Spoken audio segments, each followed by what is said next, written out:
Hola, I'm Elias, co-founder and CTO of Drift. You're listening to the American Dream podcast. On this show, we talk to leaders who have achieved their own version of the American dream. But we also focus on the work that needs to be done to create a more consistent and diverse face of corporate America.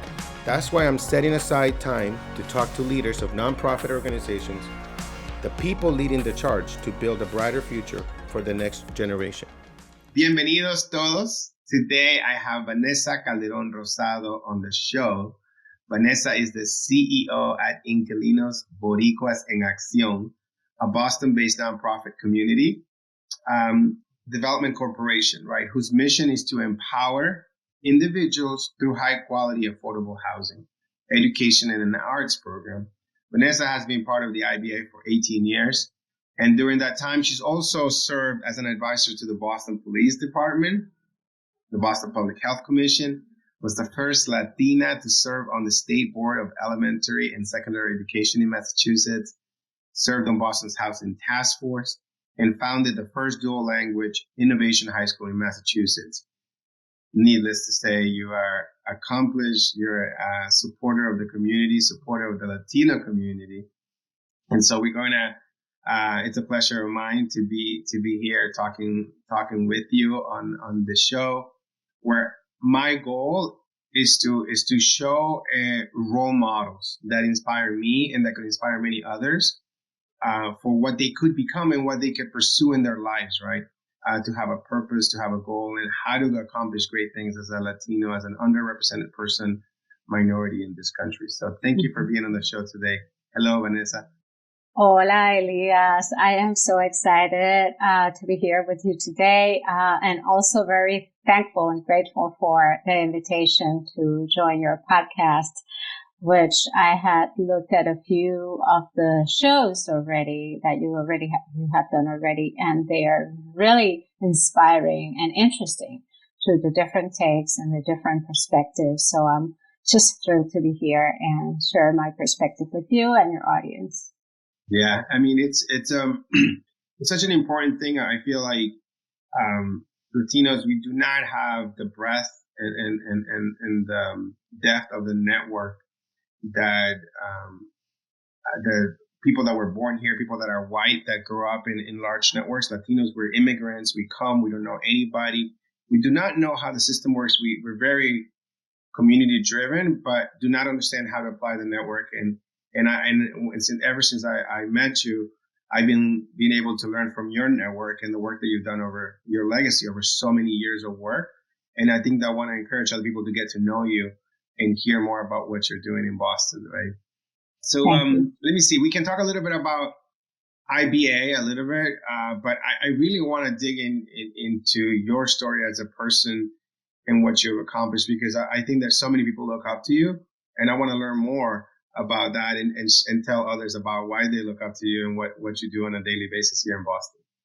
Sure. So let me start at the beginning, briefly to make it short, but I was born and raised in Puerto Rico in San Juan.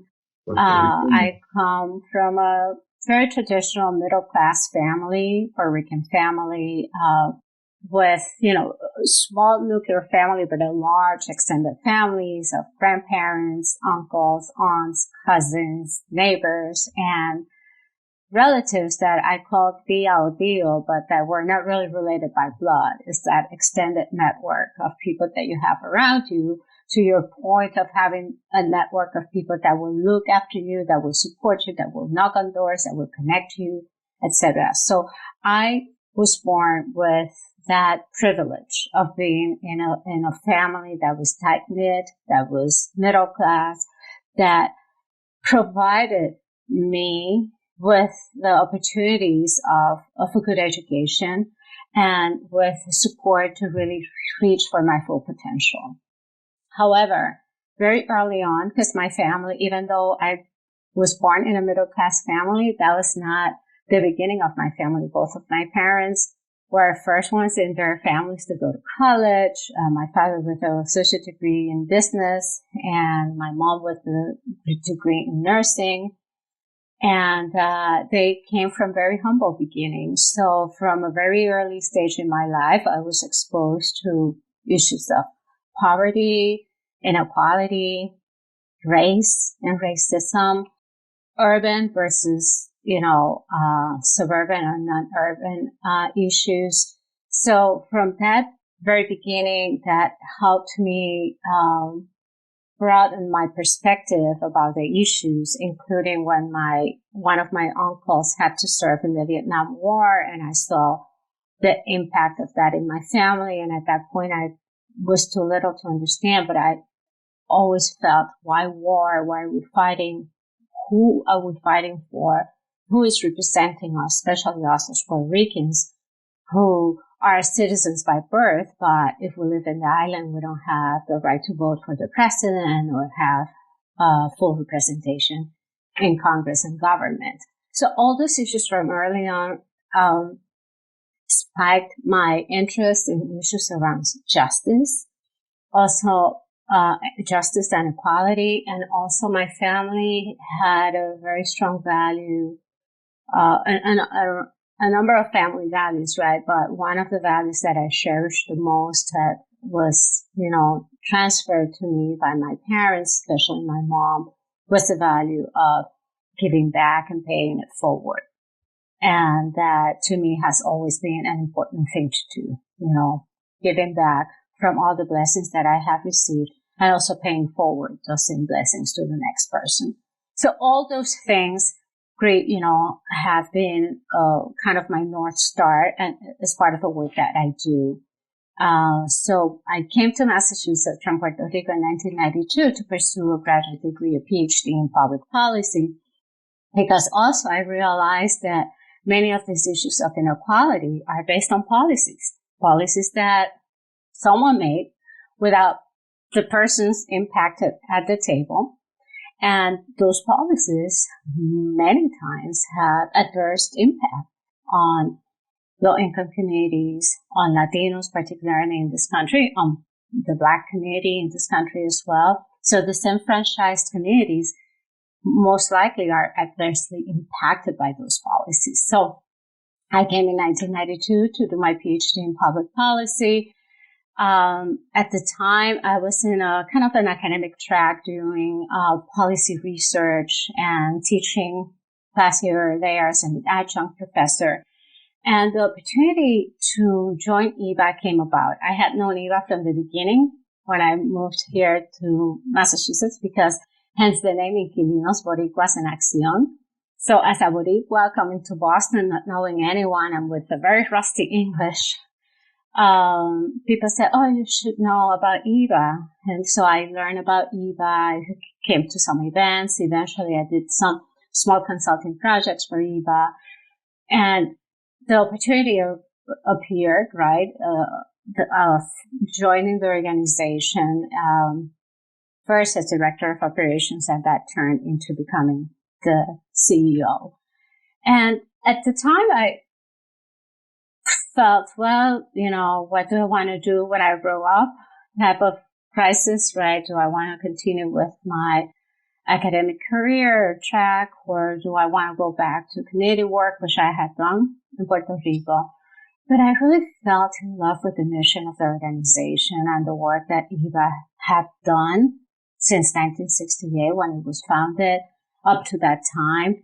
And I also saw the possibility of really growing that impact and really make it deeper, but also bringing other people to push beyond the walls of our organization and our community of Villa Victoria, where we own most of the housing units that we own. And that's how I said, yeah, I'm going to do this. Maybe I do it for 2-3 years and I go back to academia. But honestly, Elias, I haven't looked back. I think it was the right decision. It has allowed me not only to do great work with a great team of people, not one person can do all of it, right? Yeah. But really attract great talent to do this fantastic mission-driven work at IBA, but also has allowed me and allowed the organization to push for those policy issues, to push for having a bigger voice, to amplify our voices, to really bring the issues of the community to light and into the forefront, to address the disparities and really to push for equal treatment and equality. So that's my story on how I came to IBA and how I fell in love with the work. And I'll tell you more about it, but that's how I came about. It's like, you know, I just think that, you know, one of the most important things that I'm trying to do is just raise awareness. You're raising my own awareness, right? Because, you know, I think that people grow up, right? And we live in our own small bubbles, right? And we need to get outside of our bubbles and learn about what others are doing. Like in a way, my bubble was really, you know, I kind of not fell, but it's a long story, but I was from an early stage of my life, I was in the tech, and on the tech journey. Yeah. And I was kind of like consumed, you know, I was, you know, my mind early on was, you know, I had a growing family and I had to work and all I would do is just work, family, like, and I would not know anything else that was going outside. And so all I thought about the whole time is like, you know, how can I be able to afford a house? You know, all this basic stuff. Yeah. But I was kind of on an island, you know, and I think by learning what you do is just I want to bring awareness to that of like, guess what? All of Boston has a Latino community, has a Black community, and it, like you said, it just resonates with me. They are affected by policies, and they're not usually at the table when those policy decisions are being made. And what you've done is you dedicated your life, right? A lot of people are looking for purpose, are looking to, should I go focus on just getting a job and get paid lots, or should I do something that has a purpose? And you dedicated your life to represent community, right? To work for them. Mm-hmm. And people don't sometimes realize what it is. Tell me more about that. Like, what is it like on a daily basis? What are the things that you do? You're on the boards, you're on the communities and the committees and all this other stuff. Tell us a little bit about what it's like to represent our community as a mission-based journey, right? Mm-hmm. Yeah, that's such an important question, Elias. It's definitely, you said it very nicely, it's purpose, life purpose, and also being driven by mission, right? And again, as I said earlier, I am driven by, you know, the mission, purpose, goal of really creating equal opportunities for our community. And it bothers me when I see injustices and when I see disparities, and I know that there's something better that can be done. So for me, it's been that. So I have felt from the beginning, even before coming to IBA, through the research that I was doing on health policy in particular, and I was concentrating on cancer disparities, on how we can open opportunities, what kind of policies, what kind of programs, initiatives, funding, resources we can devote and allocate to break down those disparities. So I use a lot of research often to frame my conversation so people understand that it's just not a paternalistic approach that, oh, we have to help the needy, oh, we have to help the poor Latino community. There's so much talent in the Latino community that, you know, I want people to understand that. You're a great example of that, right? Of the talent and the potential and opportunities there. So I want to first use the research so people understand why the disparities exist, how can we do it, and then help advocate for solutions, right? And some of those solutions are already, you know, evidenced in research.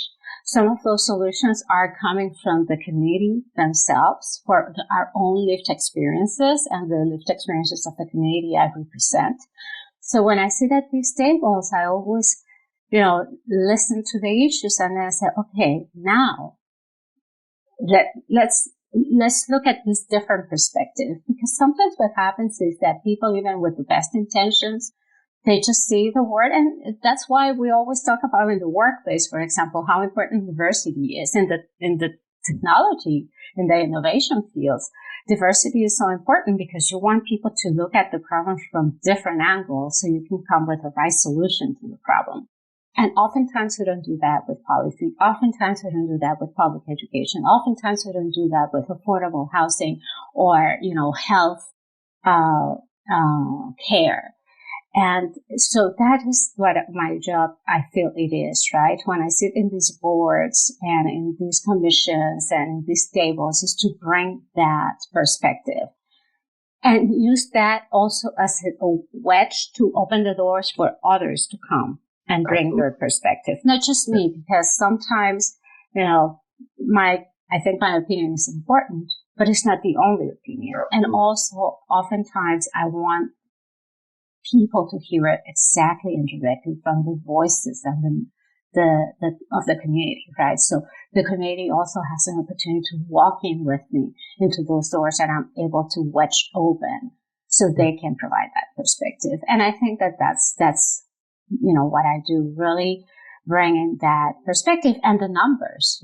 For example, in Massachusetts, the growth in population in Massachusetts is due to the Latino community growth, the population growth in our communities. So really helping people understand that to the extent that we don't work on solutions that address the needs of our community, our economy and our society will lag behind because our numbers are there, have grown, and will continue growing. Yeah, I mean, I think that a lot of people in tech, we talk about increasing diversity, right? And sometimes people ask me, what is your framework for diversity and inclusion? And I said, I was doing a podcast with my CPO, Chief People Officer. She's a woman. And I said, do you have a framework, to be a woman? Do you have a framework for being a woman? She goes, no, you're just a woman. And so when this host asked me, what's your framework for D&I? I go, I don't know. I'm just like Latino. I'm just fighting for what I just feel is obvious, how I want to be treated if I'm not included, if I'm not, paid the same, if I'm not afforded the same opportunities, right? If it's injustice, simple, right? It's like it's something as basic as if you're doing the same job and you have the same title and the same experience, and you should get paid the same, right? Regardless of your gender. And so those are things there, but what people don't realize is that in order for us to be able to benefit from diversity in the workplace in tech, you're helping Massachusetts create policies that help the people be able to have access to basic needs, and to be able to have access to housing, be able to have access to food, education. What are give me examples of policies that you've been closely involved with? Because you're involved with the state, with the city and with the state, right? Yeah. I'm involved with the city. I've been involved with the state and the federal government as well. Because I sat for 3 years in the Committee Advisory Council for the Board of Governors of the Federal Reserve Bank. And then for 5 years at the State Department of Elementary and Secondary Education Board. That both of those terms already expired, so I'm no longer in those boards, but I really made sure that my tenure there was meaningful. And I'm going to give you one example of we can go on multiple examples, but I know we have limited time, but I'm going to give you an example on the State Board of Elementary and Secondary Education. When I was at that board, I joined different committees, and one of the committees that I joined was the Charter Schools Board. Charter schools have created a lot of controversy over the years for a number of reasons that we don't need to get into, but I believe that they're not the solution, but they're a tool in the toolbox of solutions for public education issues. So I was very interested in seeing they traditionally have great outcomes for students, at least in Massachusetts and across the nation, but certainly in Massachusetts, they were showing great outcomes with students. However, the majority of the students that they were serving were not Black or Latino students. So I sat on that committee on purpose because I said, okay, let's look at the accountability measures that we're putting for the public schools in general. how can we use those same accountability measures for the charter schools? So we make sure that when they do enrollment, when they create their boards, when they create their budgets, when they do suspension policies, they keep in mind the students that are actually we're trying to close the gap for, right? Black and Latino students. So the time that I spent in that committee within the board was very interesting because at the beginning, there was a lot of tension between the work of the committee and the field of charter school educators and association. But over time, we said like, listen, you do a great job. So now let's make sure that Black and Latino kids are in your schools and families are in your schools so you can do a great job with them. Yeah. So it's that kind of work that I think is important. And that's just an example of how we then change and how the accountability measures that were imposed on the regular public schools were also imposed on the charter schools. And the charter schools were held accountable to the committee, especially the Black and Latino committee. There's still a lot of work to do in that area, but there have been tremendous strides that we've done since. So that's just one example. I like to interview people of all kinds because I think people fascinate me in that everybody has an amazing story, right? And it's, if there's anything I would like, if there's only one thing I could do, I just want to just be with people and hear the story and get to know them. That would be my most basic need, but no matter what they've done and what they've accomplished, but you're an amazing, amazing woman, right? And you thank you. What you do here as a Latina, right? It's like you're navigating a very difficult, very complicated, very political world, right? And you have earned the respect and you gain authority and you're representing your people, right? And this is something I want to highlight to people in tech, that it's not just about maybe go build a company or make lots of money or be a vice president, but people can choose a path like this because we need more people. The community doesn't run itself. The community is not just going to be a website. We need people on the ground with the people, understanding, getting to know them, helping them, and understand that they need to be included in every facet of our lives, of our country, of our cities, of our government. Right? I agree. It's vital. So I was going to ask you, speaking of that, I think I've seen your name. I don't know many people in Boston, but there's this famous list in Boston. It's like top 100 most powerful, influential people in Massachusetts, right? And I go to the list and I used to know 0, and then now I know 3 people. You're one of them, right? Yeah. Tell us about that. What does that mean? How does it feel? I think you don't strike me as a bragging type of person, but it's an important recognition for you to be there. Mm-hmm. That Massachusetts values you, right? For the work that you do. Tell me more about that. What does it really entail, and how you're using that to keep growing your influence? Absolutely. So first, it's a great honor and a humbling one because you don't get nominated. There are a number of awards in which you get nominated and either you self-nominate yourself or you ask someone to nominate you, and hopefully you get it. In this case, this list is done kind of behind the scenes, and there's a mystery that no one really knows much about it. So there are rumors of who gets to decide, but there's a mystery. There's no real transparency on how the list comes up. But clearly the 100 people on that list are all very influential and all very worthy of the recognition. So when you get the email that that the issue is coming up in 2 weeks and you're in it, and you're like, oh my God, that's unbelievable. And so it's not only an honor, but it's really a source of great pride, not only for me, but for my family, the community that I represent, my friends, my mentors, my sponsors, everyone that has invested in me and in my growth professionally and personally. So it's a great, great moment for celebration. I am not very hung into, I have to be on this list. I have to get this award. I definitely receive them with open arms and embrace them because it's a recognition of the hard work.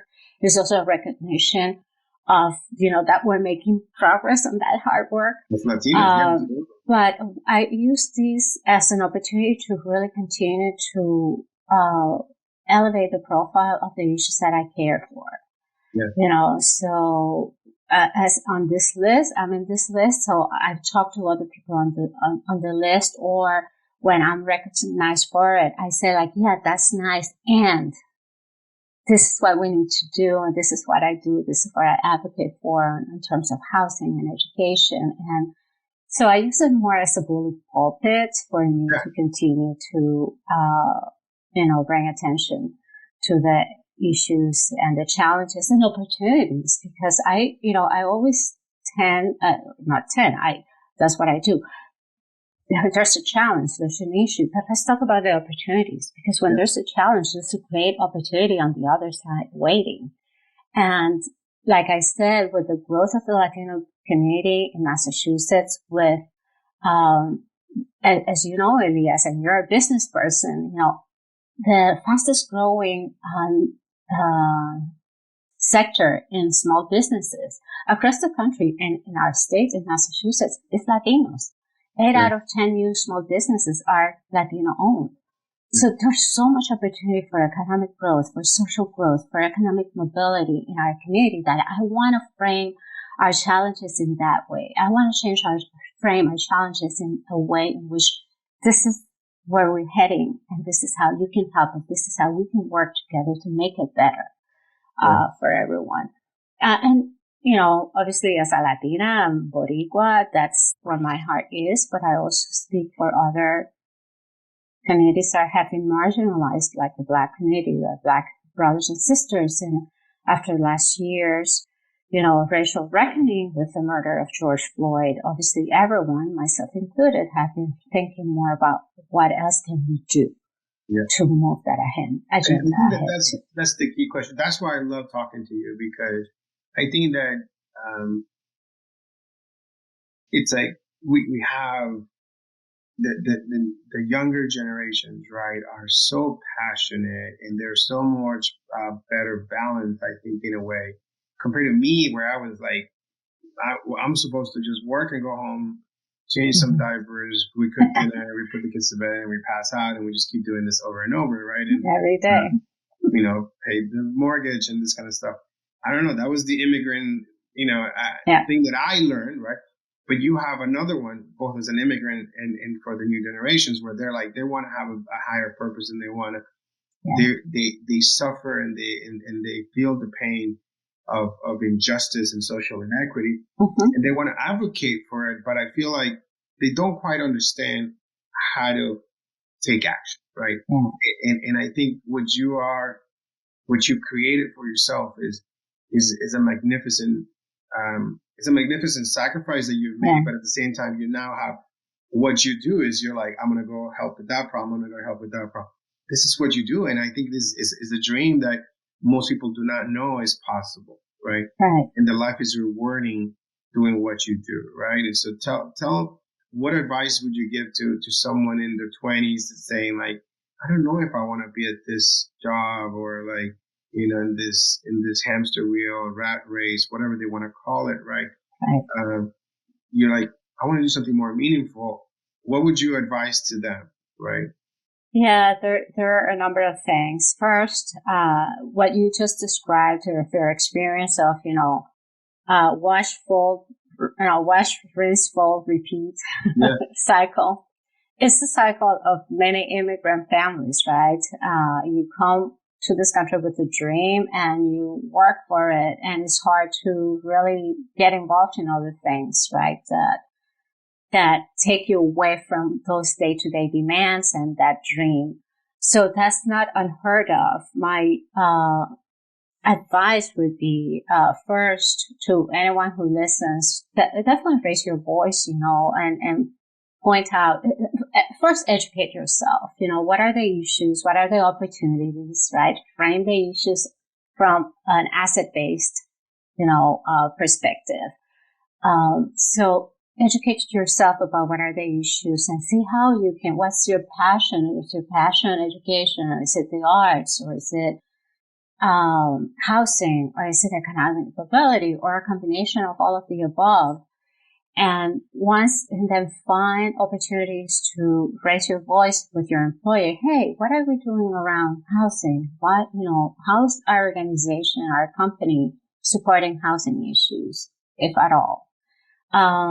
Also, I always say, especially to young people, the 3 T's, time, talent, and treasure.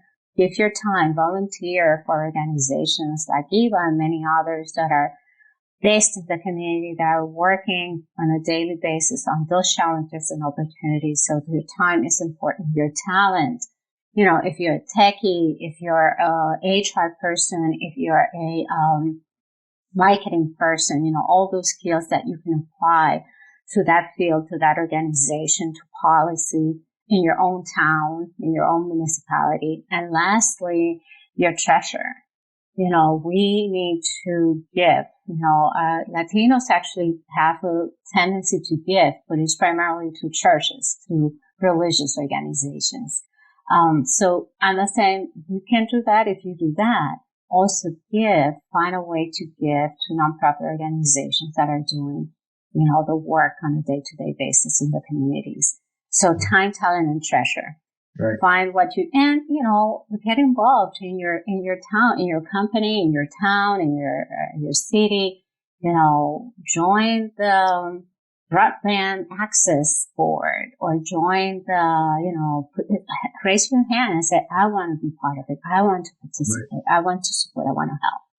And it's hard because obviously when you're raising a family and you have all these other commitments and demands, it's harder. Because based on what your bandwidth is, figure out how you can give your time, talent, and treasure. And never be afraid to speak up.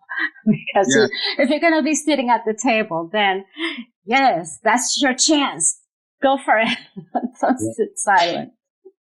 I like that. I think is that Latino communities usually give to churches, but we can't forget the nonprofits. And this is what you're teaching me, right? I mean, it's like I'm learning about nonprofits. And the thing is that there's just so many needs, right? And I think it can be very specific and personal to the individual, right?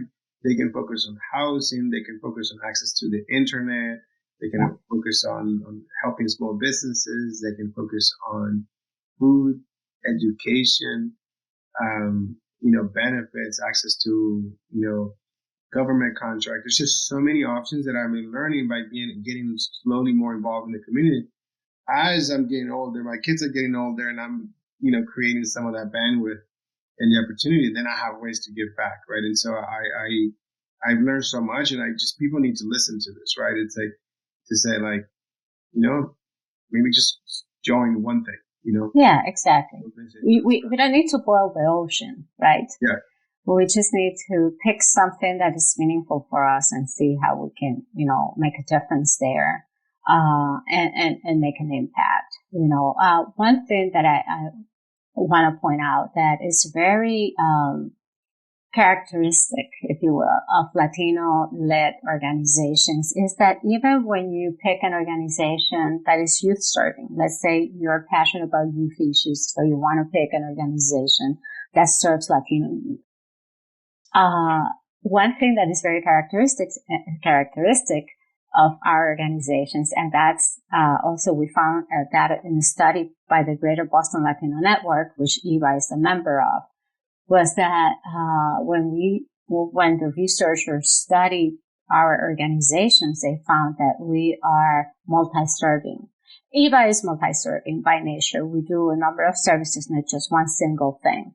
But even those single-serving issue organizations, kind of spread their wings and really work on whatever the issue, because our families have challenges it's not just the youth.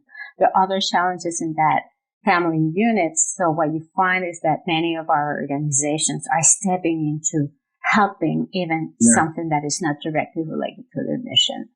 So I say this because I think as you and I are trying to raise awareness with your audience and others about the great possibilities that are there in providing your time, talent, and treasure to Latino nonprofits, that's something to keep in mind as well. Yeah, I mean, I think that I've learned, and I don't do enough, it's like we can easily be so self-absorbed with our own lives, just like I was saying earlier. And I think that giving to others is just like the best thing we could do, right? It's like just completely distracts us from what we think are our problems.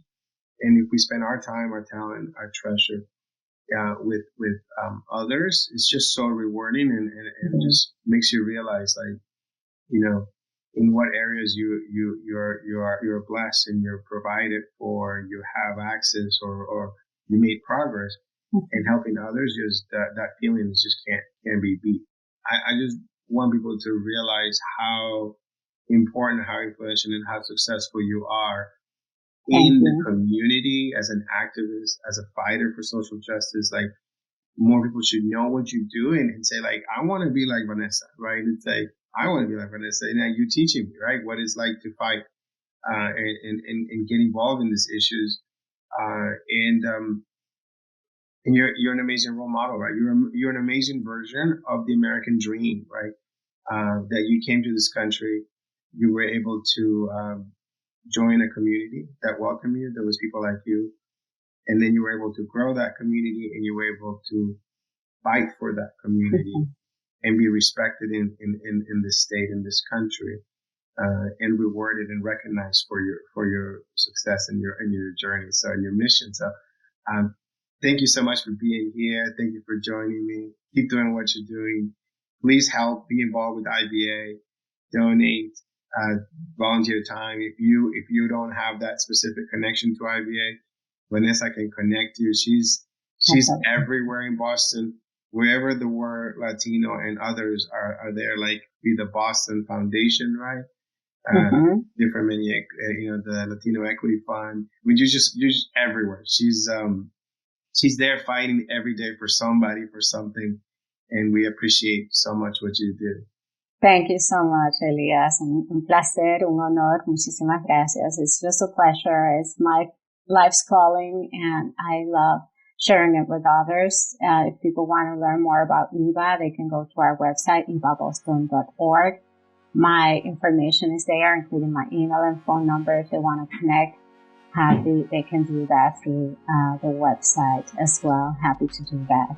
Thank you for the opportunity of chatting, and thank you, Elias. Un abrazo.